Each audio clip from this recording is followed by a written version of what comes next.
देश में वर्तमान सरकार में कार्यरत कहूँगा गृह मंत्री जिन्होंने बाबा साहब आम्बेडकर साहब के लिए जो गलत शब्दों का संदर्भ में जो हमारे आगे हफ्ते भर के प्रोग्राम हैं, आम्बेडकर साहब के स्वाभिमान, उनकी यादों के स्वाभिमान को बचाने के लिए ये प्रेस वार्ता की जा रही है। जिस तरीके से आप तमाम साथियों को मालूम है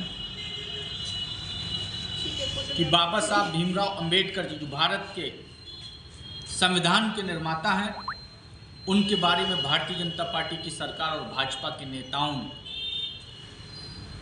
उनको अपमानित किया है और देश के करोड़ों जो बाबा साहब को चाहने वाले लोग हैं उनके मन को ठेस पहुंचाने का काम किया है। 18वीं लोकसभा शीतकालीन के दौरान देश के गृह मंत्री अमित शाह ने जिस तरीके से बाबा साहब के बारे में बोला वो एक निंदनीय है। हम लोग कांग्रेस के लोग निंदा करते हैं और जब तक देश के गृह मंत्री इस्तीफा नहीं दे देते या माफ़ी नहीं मांग लेते तब तक कांग्रेस पार्टी लगातार आंदोलन करती रहेगी। हम दलित गांव में जा रहे हैं, बहुत से गांव में जाकर हम चौपाल लगा रहे हैं और बाबा साहब भीमराव अंबेडकर अल्पसंख्यक समाज हो, दलित समाज हो और बहुत से समाज के लोग उनके प्रति सम्मान की भावना रखते हैं और जो उन्होंने कहा एक भगवान का रूप है कि देश के अंदर संविधान का उन्होंने काम बनाने का काम किया, निर्माता है।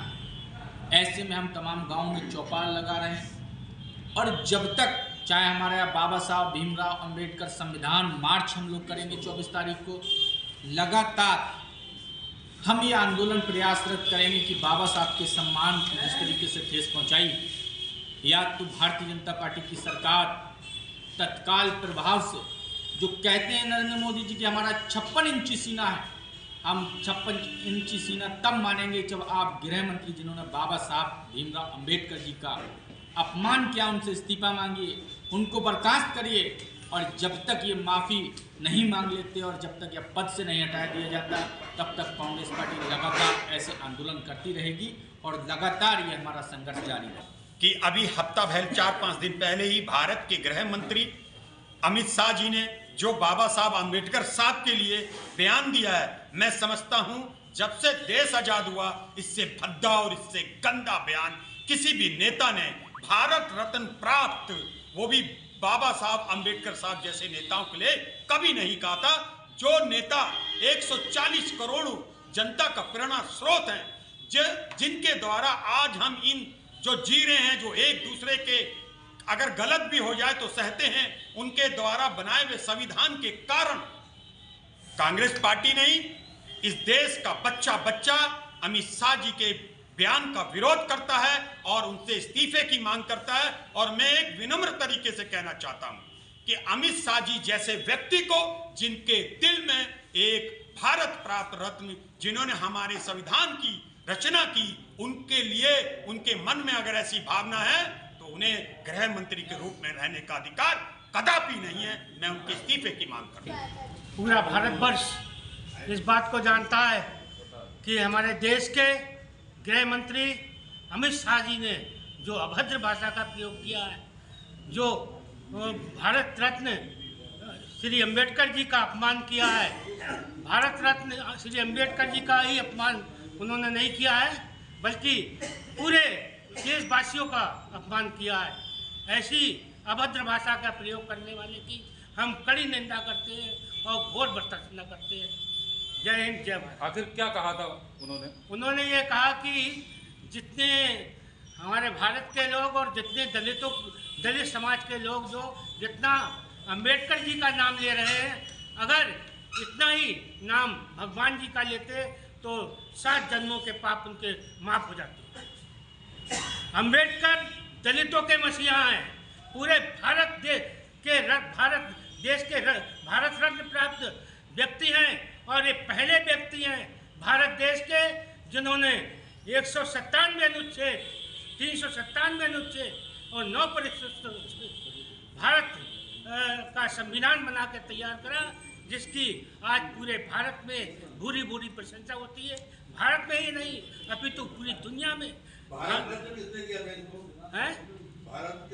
भारत सरकार ने दिया। उस समय किसकी सरकार? भारत इस विचारधारा के लोग महात्मा गांधी की हत्या नहीं करवाते। इस विचारधारा के लोग जवाहरलाल नेहरू का अपमान नहीं करते। इस विचारधारा के लोगों ने हमेशा जो देशभक्त हैं या देश की लड़ाई लड़ी है, उन लोगों का हमेशा अपमान किया है। इस देश में मुस्लिम, दलित, पिछड़े समाज के लोगों ने आज़ादी के लिए लड़ाई लड़ी। तो डॉक्टर अंबेडकर के बारे में जो लोकसभा में कहा गया, ऐसी बात कोई अज्ञानी कह सकता है। डॉक्टर अंबेडकर ने उस समय जब पूरे यूरोप में और अमेरिका में भी महिलाओं को वोट देने का अधिकार नहीं था, लेकिन केवल हिंदुस्तान में शुरुआत की डॉक्टर अंबेडकर ने महिलाओं को वोट देने का अधिकार दिलवाया, जिससे इस देश की आधी आबादी लोकतंत्र में हिस्सा ले सके। तो मैं समझता हूँ डॉक्टर अंबेडकर ने दलितों को छोड़ो सारे समाज के लिए एक संविधान का वो थे, और सारे देश में उन्होंने एक लोकतांत्रिक व्यवस्था की लागू किया। और गृह मंत्री ने जो असम्मान प्रकट किया है, उसकी मैं कड़ी निंदा करता हूं, और मैं समझता हूं गृह मंत्री को इस्तीफा देना चाहिए। आगे की क्या योजना आपको बनानी चाहिए आप लोगों से? अब वो हमारे जिला अध्यक्ष जी बताएंगे सारी चीज़ें, क्या योजना है, क्या वो जो जैसा बताएंगे वैसा हम